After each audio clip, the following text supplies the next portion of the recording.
Hello students, welcome to our YouTube channel Examosphere. उम्मीद है आप सब बिल्कुल ठीक होंगे और अच्छे से पढ़ाई कर रहे होंगे। आज बेसिकली मैं पब्लिक इंस्टीट्यूशंस इन इंडिया की 7th यूनिट कवर करने वाली हूँ, जिसका नाम है ट्रांसपेरेंसी एंड अकाउंटेबिलिटी, जिसमें हम बेसिकली दो पार्ट मतलब होगा एक ही यूनिट डेफिनेटली, पर इसमें हम दो चीजें कवर करने वाले हैं। सो एक है आपका comptroller and auditor general of India और एक है सेंट्रल विजिलेंस कमिश्नर। ठीक है, हिंदी में है भारत के नियंत्रक और महालेखा परीक्षक, और बी पे लिखा हुआ है केंद्रीय सतर्कता आयुक्त। तो ये दोनों कंटेंट हम कवर करने वाले हैं इसमें। शुरू करने से पहले जरूरी बात, जो भी स्टूडेंट चैनल पर न्यू है टेलीग्राम चैनल जरूर ज्वाइन कर लेना, बिकॉज यहाँ आपको previous year question paper, syllabus, content सब मिल जाता है। लाइक कर दिया करो, वीडियो को शेयर कर देना अपने सभी ग्रुप में, अपने सभी क्लासमेट्स को, ताकि उनकी भी हेल्प हो जाए, बिकॉज एग्जाम टाइम है अब। और सब्सक्राइब कर देना ताकि टाइमली आपको नोटिफिकेशन मिल जाए। ये सारे कोर्स ऑलरेडी कवर हैं हमारे, और इनके नोट्स भी अवेलेबल हैं हमारी वेबसाइट पर। सो आप वेबसाइट विजिट कर सकते हो www.examosphere.com। हिंदी और इंग्लिश में सेपरेटली अवेलेबल हैं। और बहुत सारे स्टूडेंट्स पर्सनली भी मैसेज करते हैं और कमेंट भी करते हैं, तो मतलब बस यही है कि नोट्स का बहुत ज्यादा इशू था। सो आई थॉट कि अभी सब अवेलेबल करा देते हैं। अभी जो ऑनगोइंग सीरीज है, इन दोनों के भी नोट्स बहुत जल्दी आपको मिल जाएंगे। सो स्टार्ट करते हैं। अगर हम इंट्रोडक्शन की बात करें, देखो जो ये वर्ड है अकाउंटेबिलिटी, अकाउंटेबिलिटी का मतलब समझते हो ना, जवाबदेही, है ना। मतलब जहां पर ये होता है कि अगर कोई पर्टिकुलर, आप चाहे गवर्नमेंट की बात कर लो या किसी भी ऑर्गेनाइजेशन की बात कर लो, ठीक है, अकाउंटेबिलिटी का मतलब यही है कि एक ऐसी रिस्पॉन्सिबिलिटी चाहे एक पर्टिकुलर पर्सन की है या ऑर्गेनाइजेशन की है, ताकि मतलब जो भी काम किया जा रहा है आप उसके प्रति, आपकी जवाबदेही, आपकी जिम्मेदारी है। ठीक है, चाहे उसके फेलियर की बात हो या फिर जो भी प्रोसीजरल एरर्स हो रहे हैं किसी भी काम को रिलेटेड। सो आपको उस चीज का ध्यान रखना है कि हाँ, हमें इसका जवाब देना पड़ेगा। तो मतलब एक बेसिक ये बात है। ठीक है, जो कॉन्सेप्ट है अकाउंटेबिलिटी का, उसमें दो स्टेजेस बेसिकली काउंट होती हैं। पहली क्या है आपकी, फर्स्ट है अकाउंटेबिलिटी और दूसरा इन्फोर्समेंट। मतलब एक्चुअली फर्स्ट स्टेज को अकाउंटेबिलिटी इसलिए रखा है बिकॉज इसका सब पार्ट है इन्फोर्समेंट, लागू कर देना। ठीक है, क्योंकि अगर कोई भी जिम्मेदारी दी जाएगी, चाहे किसी ऑर्गेनाइजेशन की बात आए या गवर्नमेंट की बात आए, तो वो इन्फोर्समेंट ही तब होगी जब आपने ऑन पेपर नहीं लिखा हुआ कि आप अकाउंटेबल हो। एक्चुअली लोग पूछते हैं या फिर एक्चुअली क्वेश्चन उठाया जाता है उस चीज के ऊपर, तो यहाँ उसकी बात हो रही है। और इसमें होता क्या, अकाउंटेबिलिटी में, जवाबदेही में है क्या, बेसिकली वही कि आप अपनी जो भी इंफॉर्मेशन है आप वो प्रोवाइड कराते हो। इसके अलावा आप रिवील करते हो जो भी फैक्ट्स होते हैं, जो भी रैशनली होते हैं। ठीक है, और जो भी डिसीजन लिया जाता है या जो भी एक्शन ले रही है कोई भी गवर्नमेंट या कोई भी इंस्टीट्यूट, तो एक जवाबदेही का मतलब यही है कि जो भी ऑनगोइंग, मान लो हमारी सरकार है, जैसे आज प्रेजेंट सिनेरियो में अगर हम देखें तो जो भी सिचुएशन चल रही है, तो गवर्नमेंट से मतलब गवर्नमेंट की अकाउंटेबिलिटी है जनता के प्रति। ठीक है, तो इसलिए they are taking all these actions. All दो सबके अपने अपने पॉइंट्स हैं, तो हम उस कॉन्ट्रोवर्शियल उसमें नहीं जाएंगे थिंग में। बट हाँ, ये बात समझ में आती है ना कि अकाउंटेबिलिटी है, जवाबदेही है, कि आप जो भी कार्य कर रहे हैं, आपने जो भी एक्शन लिया है, आपको उसके लिए जवाब देना पड़ेगा जनता को, बहुत सीधे शब्दों में। ठीक है, इन्फोर्समेंट का मतलब क्या है कि जब कोई भी इंस्टीट्यूट है, ठीक है, जब आप ये कह लो कि एक तरीके से या तो सैंक्शन लगाया गया, ठीक है, या फिर वायलेटिंग किया, ठीक है, वायलेटिंग पार्टी फॉर अकाउंटेबिलिटी, तो ये बिल्कुल वो वाली चीज है कि जब ऐसा लगता है कि कोई भी मतलब ऐसा है कि मतलब वायलेटिंग किया, कोई भी रूल रेगुलेशन को उल्लंघन किया है, उसको माना नहीं है, तो ऐसे में क्या होता है कि भाई आप क्या करते हो, वही जवाबदेही चाहिए। ठीक है, तो ऐसे में फिर बैठकर बातें करते हैं। ट्रांसपेरेंसी का मतलब क्या होता है, पारदर्शिता। ठीक है, जहां पर आर पार दिखाई दे। आर पार दिखाई देने का मतलब ये कि जब भी कोई भी डिसीजन मेकिंग हो रहा है तो किस प्रोसेस के थ्रू हो रहा है, तो उसमें इतनी ओपननेस हो कि जनता को पता हो कि क्या क्राइटेरिया एग्जैक्टली फॉलो किया गया है। और राइट टू इन्फॉर्मेशन इसमें बहुत हेल्प करता है, because right to information RTI लगा देते हैं ना हम तुरंत ही, अगर हमें कुछ भी पूछना होता है तो एक ये तरीका है, आरटीआई लगा के भी आप ट्रांसपेरेंसी को मेंटेन रखते हो। ठीक है, सिंपलर और जो क्लियर डिसीजन मेकिंग प्रोसेस है वो प्रॉपर वर्क कर पाता है, और जो इसका प्रोसेस है वही कि ये इन्फॉर्मेशन प्रोवाइड कराते हैं जनरल पब्लिक को भी।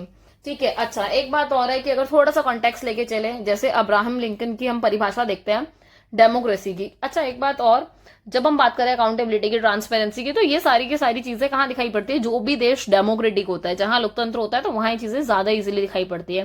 तो आप अब्राहम लिंकन की ये परिभाषा या इमेज के थ्रू भी देख सकते हो, जहां इन्होंने बोला है कि government of the people, by the people, for the people, क्योंकि बनी ही जनता में से सरकार है। ठीक है, लोग ही बना रहे हैं और लोगों के द्वारा ही बन रही है। सिंपल, तो लोगों के द्वारा ही बनी है, लोगों की ही है, और लोगों के लिए ही बनी है, उन्हीं का भला करने के लिए एक सरकार बनाई गई है, ठीक है।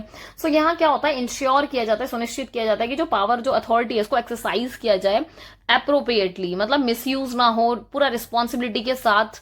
जितनी भी डेमोक्रेटिक कंट्री वो इस चीज का ध्यान रखते हैं कि जो भी डेवलप्ड प्रोसेस है वो चेक एंड बैलेंस के तहत कार्य करे, ताकि चीजें मेंटेन रहें। ऐसा ना हो कि कोई भी एक पार्ट जो है बहुत ज्यादा डोमिनेटिंग हो जाए, ठीक है, इस चीज का ध्यान रखा जाता है।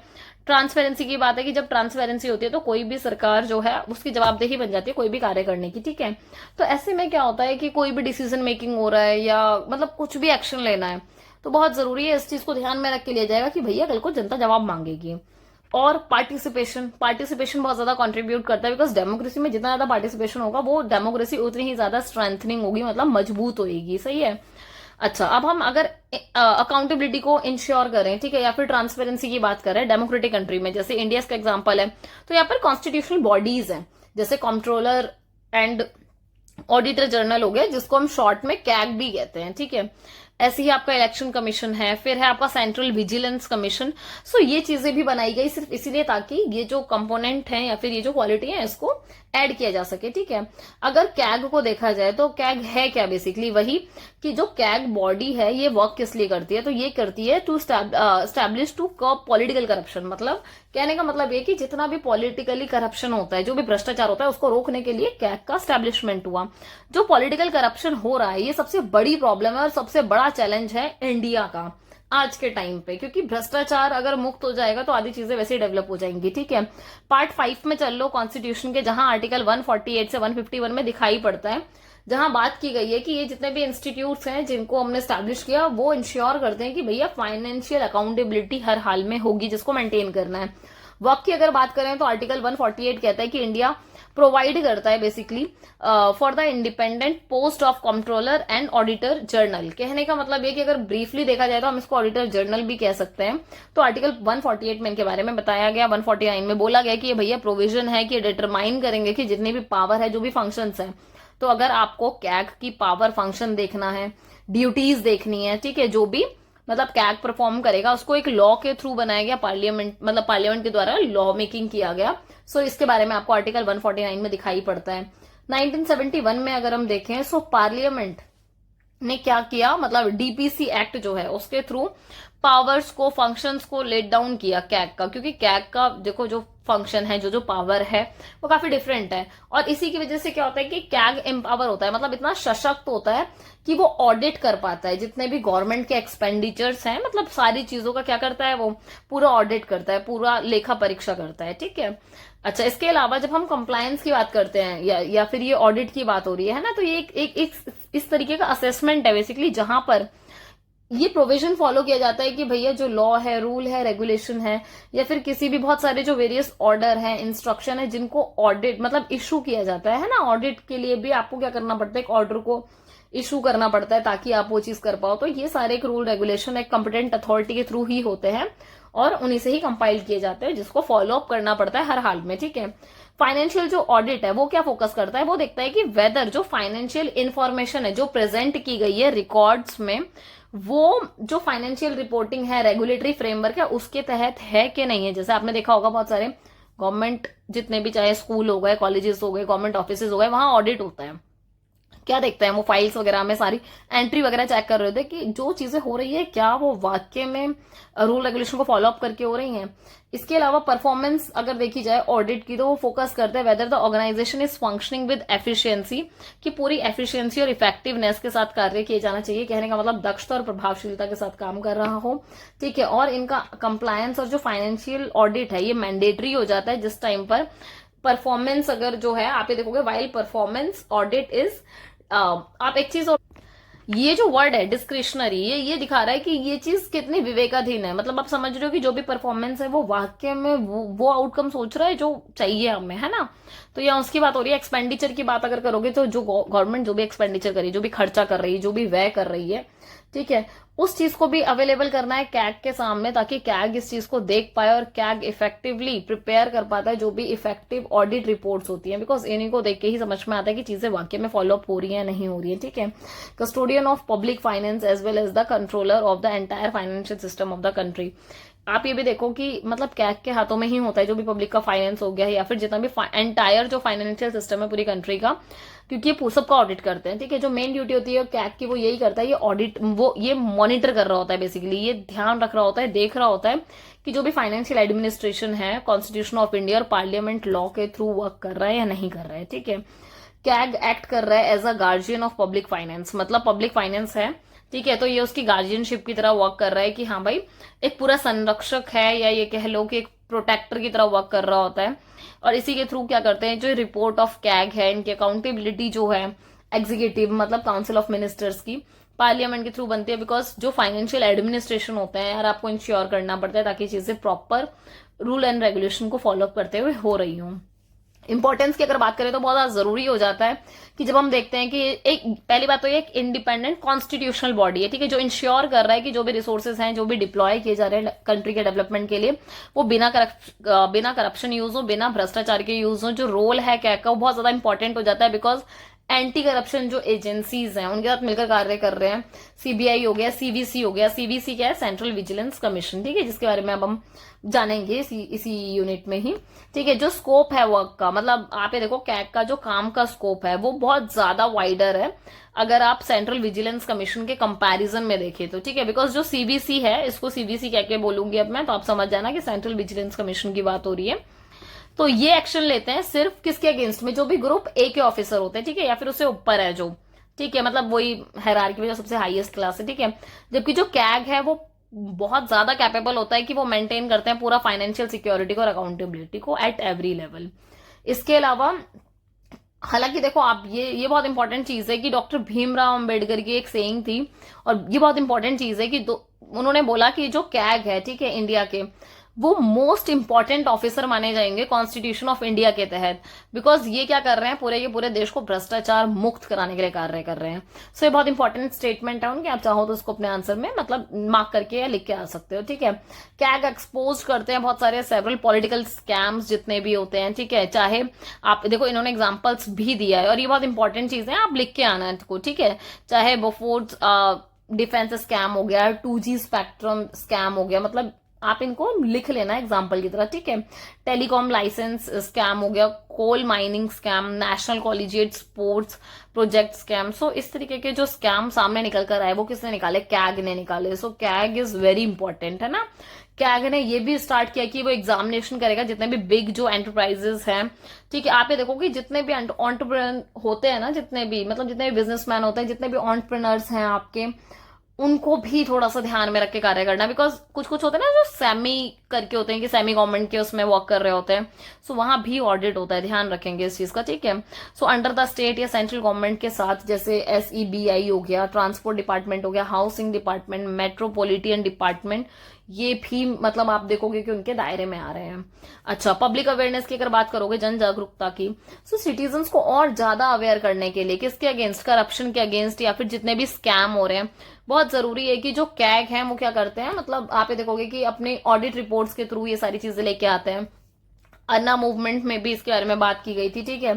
कैग को अगर देखा जाएगा तो ये बहुत प्रोएक्टिव है इन एक्सेसिंग करप्ट, क्योंकि आप ये देखो जितने भी करप्ट एक्टिविटीज होती है, जितने भी मतलब करप्शन वाले केसेस होते हैं, चाहे नेशनल पॉलिसीज में हो, डेवलपमेंट प्रोजेक्ट्स में हो, जो भी कॉलेशन बेस्ड होते हैं, जैसे कांग्रेस पार्टी गवर्नमेंट का था, ठीक है, तो ये सारी चीजें ऑडिट के थ्रू ये पूरी रिपोर्टिंग होती है, ठीक है, और इनको आइडेंटिफाई किया जाता है बहुत सारे स्कैम्स, ये जितने भी करप्शन है फिर ये एक्सपोज होते हैं।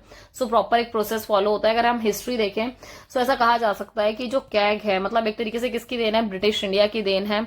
जो ऑफिस ऑफ अकाउंटेंट जर्नल, ठीक है, इसको स्टैब्लिश किया था ब्रिटिश गवर्नमेंट ने 1858 में। सेम ईयर में ही जो ब्रिटिशर्स थे, ठीक है, उन्होंने जो एडमिनिस्ट्रेटिव कंट्रोल है इंडिया का, ठीक है, वो ले लिया था ईस्ट इंडिया कंपनी से, और ये बहुत इंपॉर्टेंट चीज है, इसको मार्क कर लेना। नेक्स्ट है आपका 1860 में सर एडवर्ड डम्प्स, इनको अपॉइंट किया गया फर्स्ट ऑडिटर जनरल। तो आप ये ध्यान रखना कि ये ब्रिटिशर्स के टाइम से ये चीज चलती आ रही है, पोस्ट चलती आ रही है। 1866 में ये जो नेम है इस पोस्ट का, इसको चेंज किया गया, इसको कैग किया गया, कॉम्प्ट्रोलर एंड ऑडिटर जनरल, ठीक है। और वही वाली चीज है कि 1884 में इसको डिजाइन, आप ये देखो कि ये बहुत इंपॉर्टेंट चीज है, ठीक है, कि इसको वापस से मतलब रीडिजाइन किया गया। और इसका नाम किया गया वापस से controller and auditor general of India. ठीक है, मतलब अभी तक क्या था, इंडिया नहीं लिखा था। ठीक है, अब ये इंडिया नाम भी ऐड हो गया था इसमें। इसके अलावा जो गवर्नमेंट ऑफ इंडिया एक्ट 1919 की अगर हम बात करें, सो ऑडिटर जनरल जो है वो कहीं ना कहीं, मतलब आप ये देखो, ये बहुत इंपॉर्टेंट चीज है कि उनको फ्री कर दिया गया गवर्नमेंट से, कि गवर्नमेंट का जो कंट्रोल है वो अब उनके अंडर नहीं रहेगा। ठीक है, और जो पोस्ट थी इसको क्या कह दिया गया, ये स्टैट्यूटरी स्टेटस बोल दिया गया कि ये एक स्टैट्यूटरी स्टेटस है, संवैधानिक दर्जा दे दिया गया। अब क्या होता है कि जो ऑडिटर जनरल है, ठीक है, इनको अपॉइंट किया जाता है secretary of state in India के तहत। और ये बहुत इंपॉर्टेंट चीज है, अगर आप देखोगे आफ्टर इंडिपेंडेंस आर्टिकल 148 में, हमने अभी पढ़ाई था थोड़ी देर पहले, कि पूरा उसमें बता रखा है कि इंडियन कॉन्स्टिट्यूशन ने किस तरीके से एक प्रावधान बनाए, प्रोविजन बनाए कि एक independent constitutional controller and auditor general का अपॉइंटमेंट होगा। और अपॉइंटमेंट कौन करेंगे, प्रेसिडेंट ऑफ इंडिया करेंगे। बहुत इंपॉर्टेंट चीज है। 1947 से अगर 71 का टाइम पीरियड देखा जाए, सो जो कैग है ना, इनको कंटिन्यू किया गया कि इनका जो भी फंक्शन हो रहा है बहुत इंडिपेंडेंटली हो रहा है अंडर द ऑडिट कोड्स, मतलब जो भी कोड्स बनाए गए हैं उनके तहत ही ये कार्य कर रहे हैं। सेंट्रल गवर्नमेंट ने इनेक्ट किया, जो भी आप ये देखोगे कैग को, इनकी ड्यूटीज को, पावर को, कंडीशन ऑफ सर्विसेज को, इसका एक्ट बना एक्ट 1971। ठीक है, एक्ट प्रोवाइड कराता है कैग की अकाउंटिंग को, ऑडिट की रिस्पॉन्सिबिलिटी को, जो भी स्टेट के प्रति है, गवर्नमेंट के प्रति है या सेंट्रल गवर्नमेंट के प्रति है ना, चाहे स्टेट की गवर्नमेंट हो चाहे सेंट्रल गवर्नमेंट हो, दोनों की बात हो रही है। ठीक है, 1971 में कैग कहीं ना कहीं रिटायर्ड हुआ, कहां से, फ्रॉम अकाउंटिंग फंक्शन से। ठीक है, और ये बहुत इंपॉर्टेंट चीजें हैं। फिर कैग ने मेंटेन करने की कोशिश की ट्रांसपेरेंसी, अकाउंटेबिलिटी, बिकॉज ये बहुत ज्यादा जरूरी है किसी भी गुड गवर्नेंस के लिए, है ना, कि अगर सुशासन करना है, बढ़िया प्रशासन चलाना है, तो आज के टाइम पर जो प्रेजेंट पब्लिक एडमिनिस्ट्रेशन है वर्तमान में, उसके लिए बहुत जरूरी हो जाता है कि पारदर्शिता मेंटेन रहे, जवाबदेही बनी रहे। ठीक है, कॉन्स्टिट्यूशनल स्टेटस की बात करें तो वही 148 से 151 के बारे में है। एंटी पॉलिटिकल करप्शन इंस्टीट्यूट है, 148 डील कर रहा है पूरा अपॉइंटमेंट से, ओथ से, टेन्योर, रिमूवल, सब है इसमें।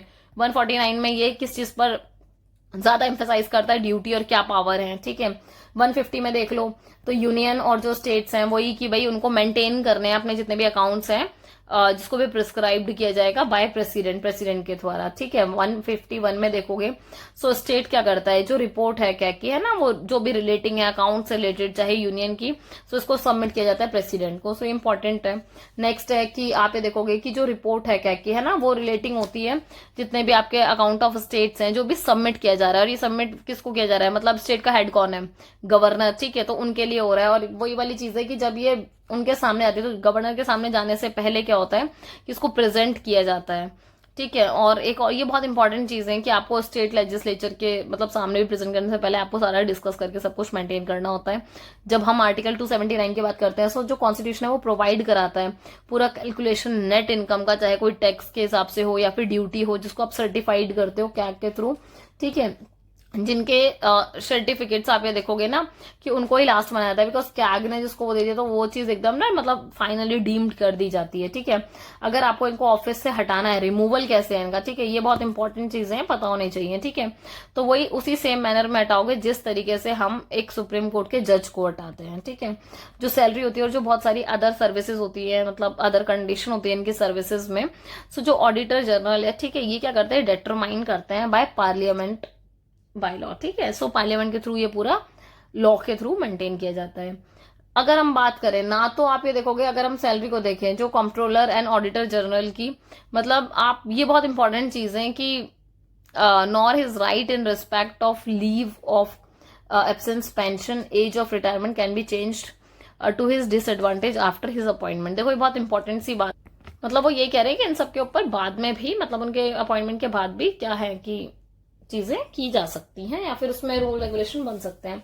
एडमिनिस्ट्रेटिव की अगर पावर देखोगे कैग की, तो वही वो डिटरमाइन करता है रूल्स के थ्रू जो भी मतलब मेड किए जाते हैं by the president after the consultation of, मतलब वही कंसल्टेशन तो कैग की ही ली जाएगी। एडमिनिस्ट्रेटिव के जितने भी एक्सपेंस हैं, जो भी ऑफिस की बात हो रही है कैग की, चाहे सैलरी की बात हो, अलाउंस की बात हो, पेंशन की बात हो, ये सब पेएबल होता है। ठीक है, और इनको रिस्पेक्ट करना इन पर्सन को, ताकि ये सर्व कर सके अलग ऑफिस में जाकर। और जो भी चार्ज होते हैं वो सब कहां से होता है, कंसोलिडेटेड फंड ऑफ इंडिया से होता है। ये बहुत इंपॉर्टेंट चीज है, भारत की संचित निधि पर आधारित होता है। रोल ऑफ कैग अगर देखा जाए तो वही ये मेंटेन करते हैं पूरा प्रोविजन इंडियन कॉन्स्टिट्यूशन का, जो भी लॉ इनेक्ट किया गया पार्लियामेंट के थ्रू फाइनेंशियल एडमिनिस्ट्रेशन में, तो इनकी फील्ड फाइनेंशियल एडमिनिस्ट्रेशन के, ये इंपॉर्टेंट है। इसके अलावा जो अकाउंटेबिलिटी है एग्जीक्यूटिव के प्रति, जो भी काउंसिल ऑफ मिनिस्टर्स हैं पार्लियामेंट में, ठीक है, जो भी एरिया फाइनेंशियल एडमिनिस्ट्रेशन को उसको भी सिक्योर करता है कैग रिपोर्ट्स के थ्रू।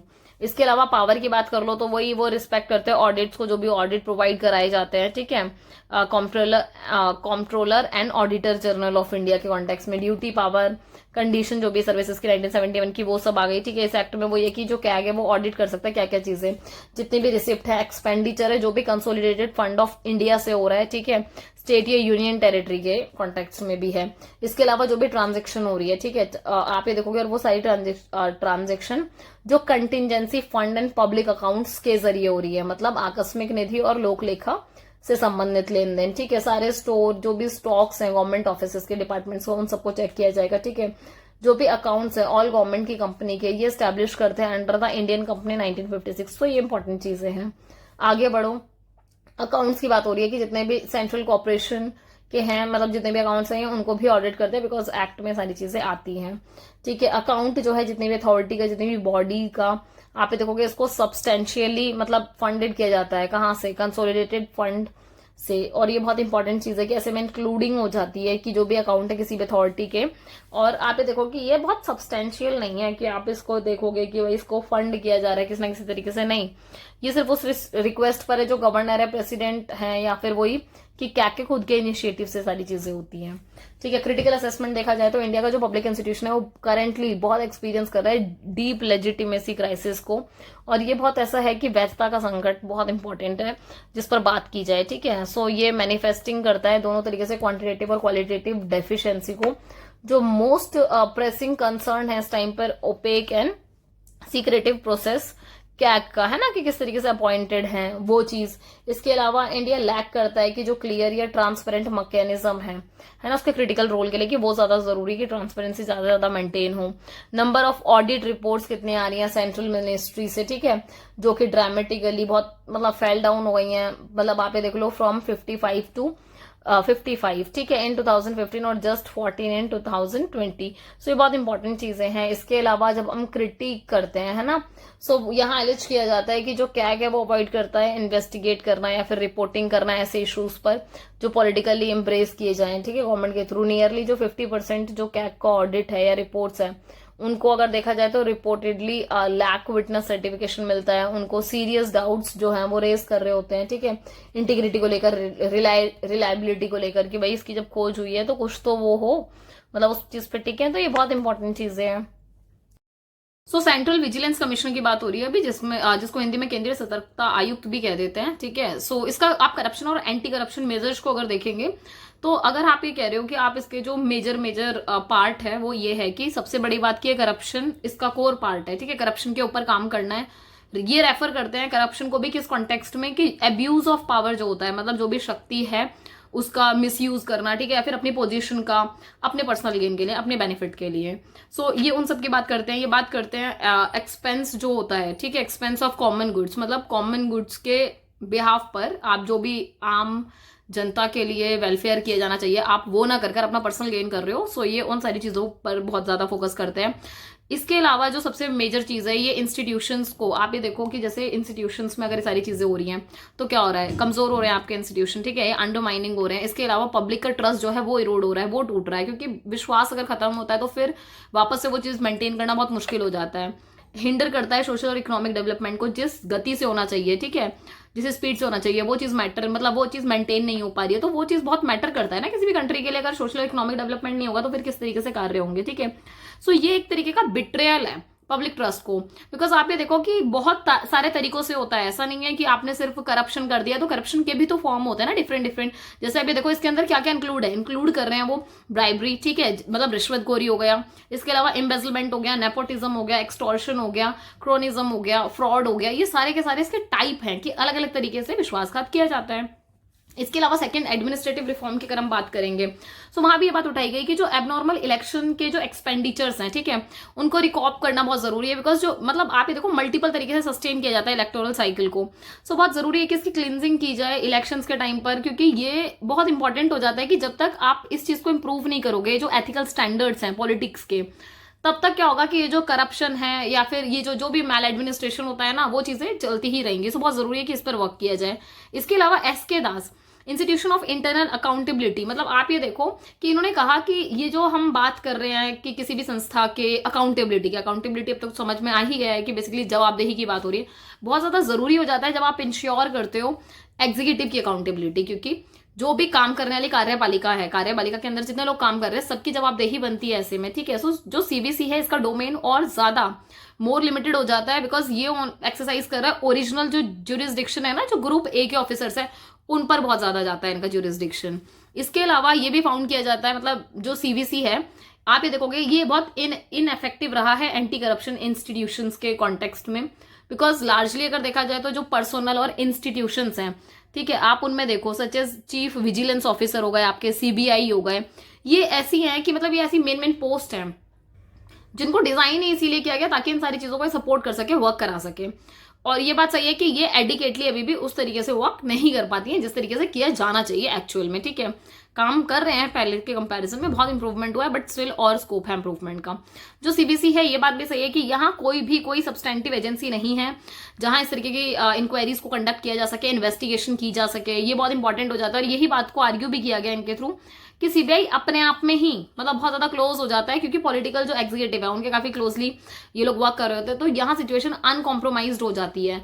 और ये वो वाली बात है कि आपको एक तरीके से अपना प्रोफेशनल जॉब भी साथ साथ करना है, सो थोड़ा सा मतलब लिटिल बिट वो क्योस वाला सिचुएशन क्रिएट हो जाता है। अब आते हैं विस्ल ब्लोअर्स एक्ट 2011 की बात हो रही है। सो इस अधिनियम में क्या क्या चीजें हैं वो एक बार फटाफट से देख लेते हैं। इसमें है क्या बेसिकली, ये आप ये देखो कि ये जो बना हुआ है, ये जो एक्ट है, ये पब्लिक सर्वेंट के लिए, ठीक है, कि कोई भी पब्लिक सर्वेंट है उसके अगेंस्ट कोई भी ऐसी कंप्लेन रिसीव हो रही है जहां पर उन्होंने मतलब किसी भी पब्लिक सर्वेंट के ऊपर मान लो एलिगेशन है करप्शन का या फिर पावर के मिसयूज का, तो यहाँ उस तरीके की जो मतलब इंक्वायरीज कह लो या फिर कंप्लेंट्स हो गई, ठीक है, ये इस एक्ट के तहत आती है सारी चीजें। यहाँ पर इस चीज का ध्यान रखा जाता है कि जब इंक्वायरी होती है या फिर क्या है कॉज, मतलब कॉज क्या है इंक्वायरी करने का, सो ये सब कुछ मतलब प्रोवाइड किया जाता है एक एडिकेट सेफ गार्ड। क्योंकि आप एक बात बताओ ना, कोई रूल रेगुलेशन नहीं होगा, कोई एक्ट नहीं होगा, तो आप फिर किस बिहाफ पर उनकी कार्यवाही करोगे, ठीक है। सो इस एक्ट के थ्रू क्या होता है कि ये पूरा का पूरा मतलब जो इंक्वायरी बैठती है या फिर जिस तरीके से करप्शन की कंप्लेंट्स आती है, मिसयूज ऑफ पावर की कंप्लेंट्स आती है, उस पर वर्क किया जाता है और ये बहुत इंपॉर्टेंट हो जाता है। इसके अलावा सबसे इंपॉर्टेंट चीज ये है कि इस एक्ट में देखो जब तक प्रूफ ना हो जाए तब तक आप मान नहीं लोगे ना कि क्राइम हुआ है। सो उनके अगेंस्ट जो भी विक्टिमाइजेशन है, ठीक है, उनको भी थोड़ा सा सेफगार्ड प्रोवाइड कराने का इसमें प्रावधान है। इसके अलावा पब्लिक इंटरेस्ट के जो डिस्क्लोजर है या फिर जो प्रोटेक्शन है, जब हम बात कर रहे हैं कि लोक हित में जनता के बेनिफिट के लिए चीजें हो रही हैं, सो ऐसे में डिस्क्लोजर बिल बनाया गया 2010 लोकसभा में। आप ये देखोगे 26 अगस्त 2010 में इसके बारे में बात हुई। विसल ब्लोअर प्रोटेक्शन एक्ट, आप ये देखोगे एक्ट नहीं एक्चुअली बिल है, ठीक है, तो 2011 में देखा जाए तो इस बिल को पास किया गया दोनों हाउस से, और फिर वही प्रेसिडेंट का एसेंट मिला और प्रेसिडेंट ने कब साइन किए, 9 मई 2014 में। सो ये चीज इंपॉर्टेंट है कि 2014 में जाकर ये प्रॉपर ऐसे पास होता है। सीबीसी लॉन्च करता है एक ऐसा प्रोजेक्ट जिसको विच आई भी कहा जाता है। ये एनलिस्ट करते हैं, सपोर्ट करते हैं सिटीजन्स को ताकि फाइट कर सके करप्शन के अगेंस्ट, जितनी भी कंप्लेंट्स हैं मिलकर उसके ऊपर वर्क किया जा सके, जो भी मतलब दायरे में जो भी चीजें आती हैं उन सबको एक अलाइनमेंट के तहत वर्क किया जा सके, ठीक है। सो अलाइनमेंट समझ रहे हो ना, मतलब एक प्रॉपर ऐसा ना हो कि 2 साल काम किया फिर रुक गए, नहीं, अगर करप्शन वाली चीज को मिटाना है तो बिल्कुल कंटिन्यू इस पे वर्क करना पड़ेगा। सो कमीशन स्टार्ट करता है सेलिब्रेट करना, celebration of vigilance awareness week, ताकि लोगों के अंदर भी अवेयरनेस आई कि नहीं यार करप्शन सही नहीं है, क्योंकि कहीं ना कहीं प्रमोट तो यहां से भी होता है ना ऑर्डिनरी सिटीजन के थ्रू भी।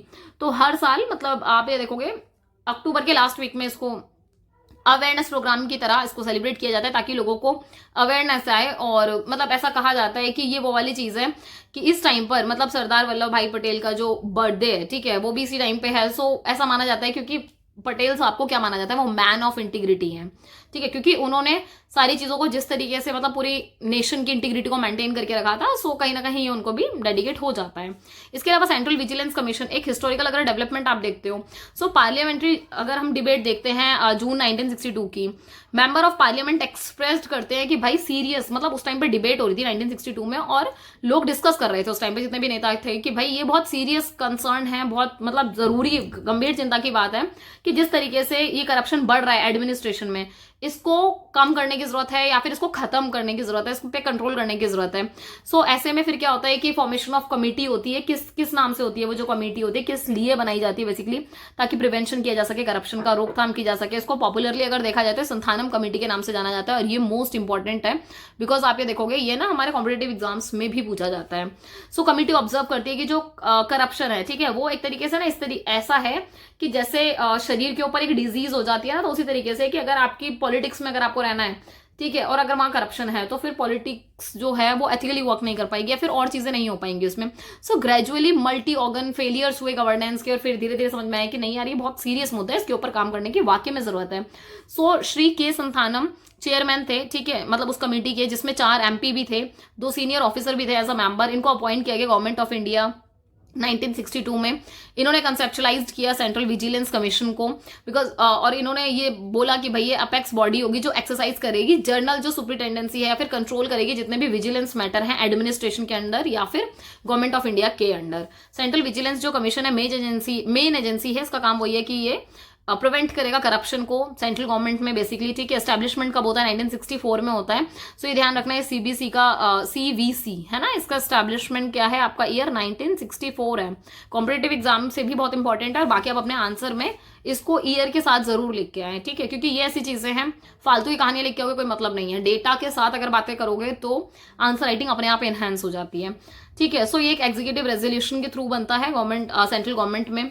इसके अलावा आप ये देखोगे ये बहुत इंपॉर्टेंट है, ये जो नाम है, ठीक है, नित्तूर श्रीनिवास राव, इनको सिलेक्ट किया गया first chief central vigilance commission, ठीक है। और कब? फैब 1964 में।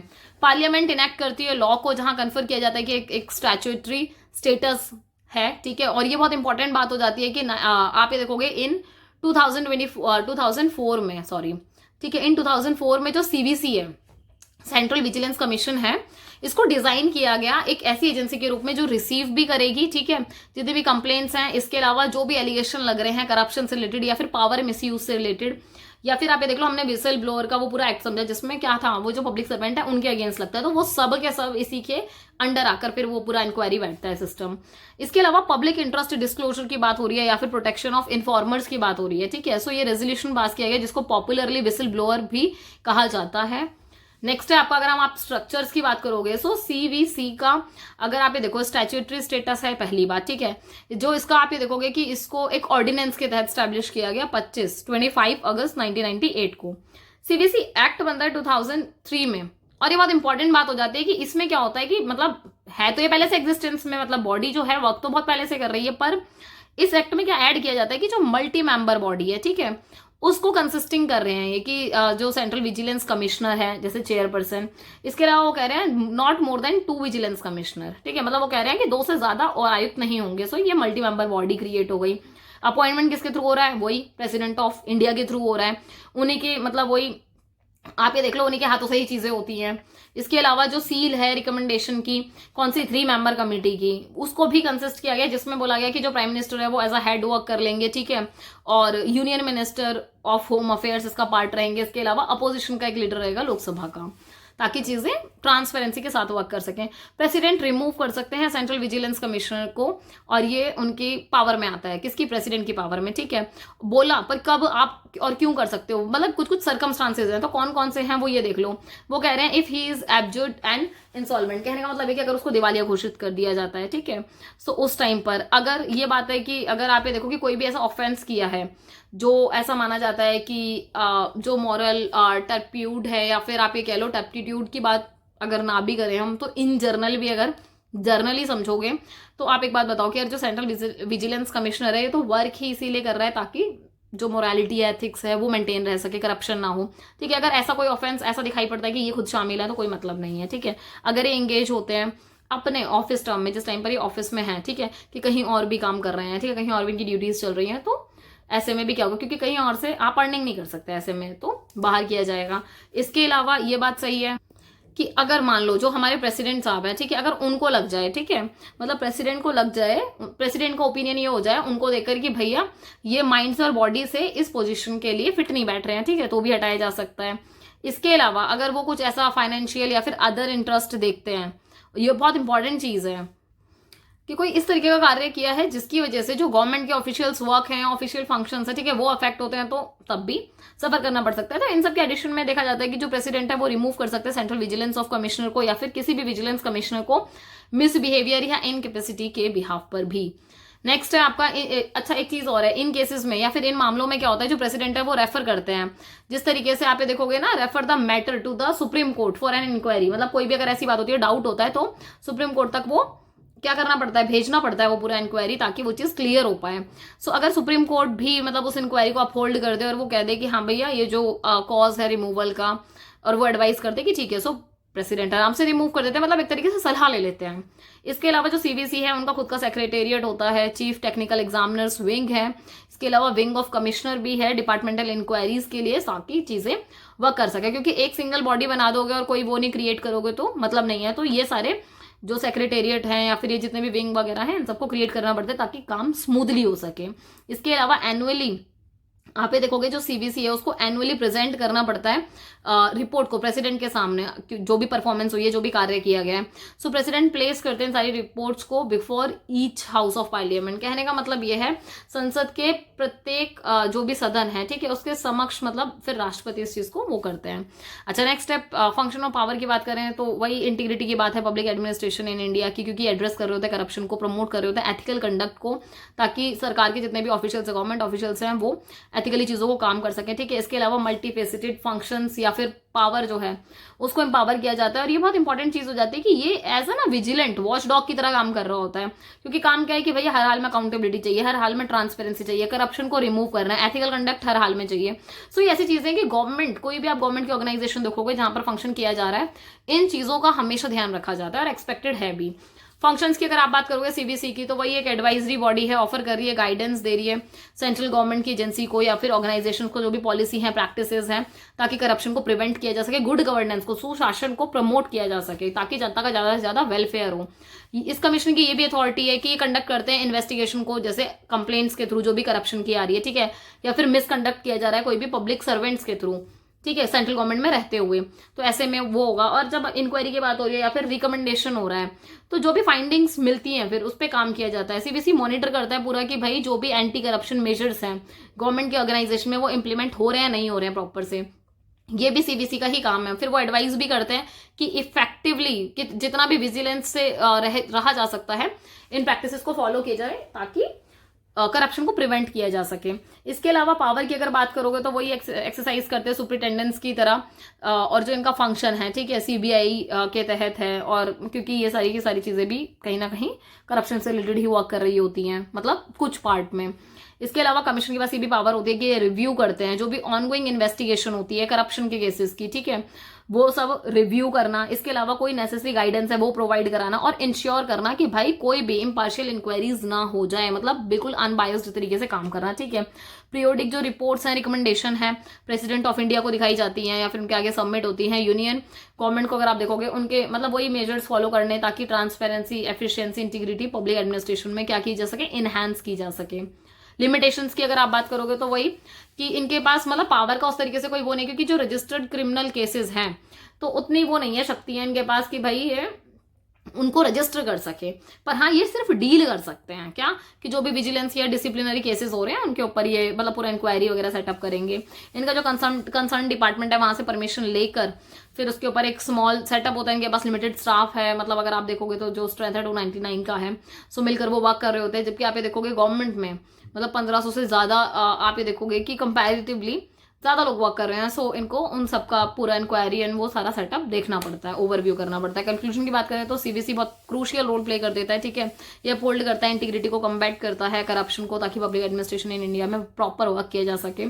सीबीसी के पास ये अथॉरिटी है बेसिकली कि ये क्या करता है, जो भी कंप्लेंट्स को एग्जामिन कर सकता है, पेनल्टी को सजेस्ट कर सकता है, एडवोकेट कर सकता है, जो भी एथिकल कंडक्ट्स होते हैं, ठीक है। सो ये यूनिट होती है आपकी खत्म। उम्मीद है आपको अच्छे से समझ में आई होगी। लास्ट तक बनाने के लिए बहुत बहुत thank you. Like share and subscribe जरूर कर देना, टेलीग्राम चैनल ज्वाइन कर लेना। बहुत जल्दी कोई नई सीरीज शुरू करेंगे। बाकी ऑल द वेरी बेस्ट आपके एग्जाम के लिए। मिलते हैं बहुत जल्दी, बाय।